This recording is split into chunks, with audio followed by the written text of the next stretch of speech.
जय हिंद जय भारत। मैं सुभाष कुमार मिश्रा आप सभी का स्वागत करता हूं कृष्णा एजुकेशन के ऑनलाइन प्लेटफॉर्म पे, जहां पे मैं डिस्कस कर रहा था आपकी working of air conditioner. Working क्या है एयर कंडीशनिंग की, तो बेसिकली मैं वर्किंग को बात बता रहा, तो मैं अपनी वर्किंग स्टार्ट करता हूं। आप ये डायग्राम बस याद रखिएगा, इसी डायग्राम से सारी की वर्किंग मैं यहीं पे पहले आपको बता दे रहा हूं। आप पहला काम करेंगे, पहला काम हम लोग करते हैं, आपने जैसे ही स्विच एसी का स्विच ऑन किया, एसी का स्विच आप जैसे ही ऑन करेंगे तो आपका कंप्रेसर क्या करता है, कंप्रेसर यूनिट जिसके साथ मोटर लगा है, कंप्रेसर यूनिट क्या करता है, आपका स्टार्ट करने लगता है।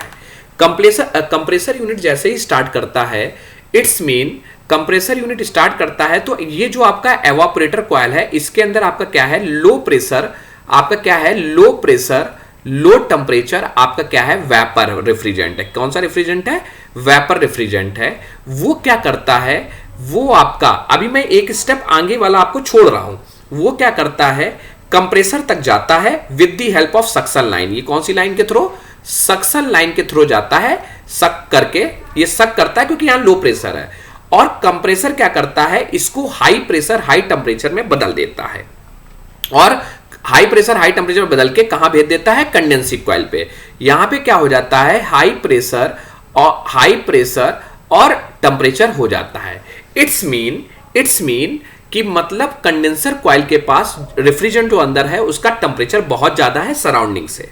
अब देखिए बाहर वाला जो पोर्शन होता है एसी का, वो खुला रहता है, उसमें आप ध्यान से देखेंगे तो आपको कॉइलें दिखेंगी, दोनों तरफ ऐसे मुड़ी हुई कॉइलें दिखेंगी, दैट इज कॉल्ड कंडेंसर, और आपको मैं प्रैक्टिकल में भी दिखाऊंगा। फिर क्या होता है कि आपको बाहर चल रही हवा, वो हवा इन कॉइलों से क्या करती है, इन कॉइलों से टकराती है, बाहर वाले कॉइलों से टकराती है। जैसे ही हवा टकराती है तो ये कंडेंसर कॉइल इनके ऊपर से क्या करती है, फ्लो करती है हवा, क्योंकि पीछे जाली लगी रहती है, इनके ऊपर फ्लो करती है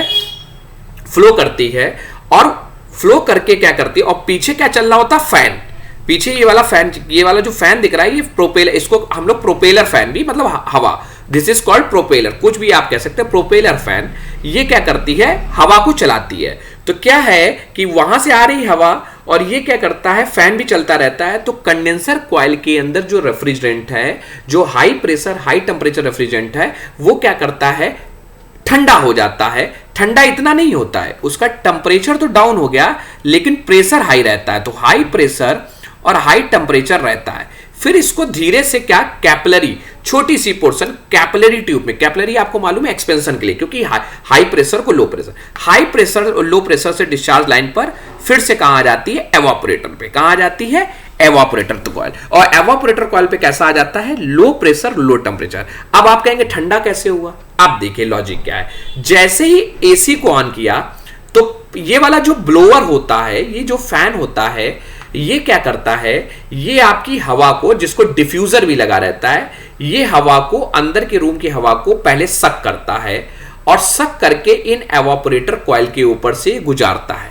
जैसे ही एवापोरेटर कॉइल के ऊपर से ये ले जाता है तो हवा की जो उष्मा है वो एवापोरेटर कॉइल क्या करती है, एब्जॉर्ब, क्योंकि एवापोरेटर कॉइल के अंदर low temperature low vapour refrigerant है, और जो अंदर की हवा है वो ज्यादा टेम्परेचर की है, तो ये अपनी उष्मा अंदर दे देता है, और low temperature low vapour refrigerant क्या करता है, आप क्या धीरे धीरे कर करके वो कंप्रेसर के पास, तो फिर से कंडेंस हो जाता है, मतलब वो लिक्विड से वेपर के फॉर्म में बदल जाता है, क्योंकि वेपर तो अचानक नहीं बना है ना, वो लिक्विड बना है, और धीरे धीरे वो वेपर के फॉर्म में पहुंच के कंप्रेसर के पास चला जाता है, और जो हवा एवापोरेटर कॉइल से गई है वो ठंडी और फिल्टर होके फिर से रूम में फेंक दी जाती है। इसीलिए एसी में क्या होता है, जो रूम में हवा होती है वही सर्कुलेट करती है। वही मैंने वर्किंग आपको बताई कि पहला क्या है, आपका जैसे ही ऑन किया तो आपकी कंप्रेसर यूनिट स्टार्ट हो गई। फिर आपका क्या है, दूसरा पॉइंट, कि जो refrigerant vapour at low temperature low vapour,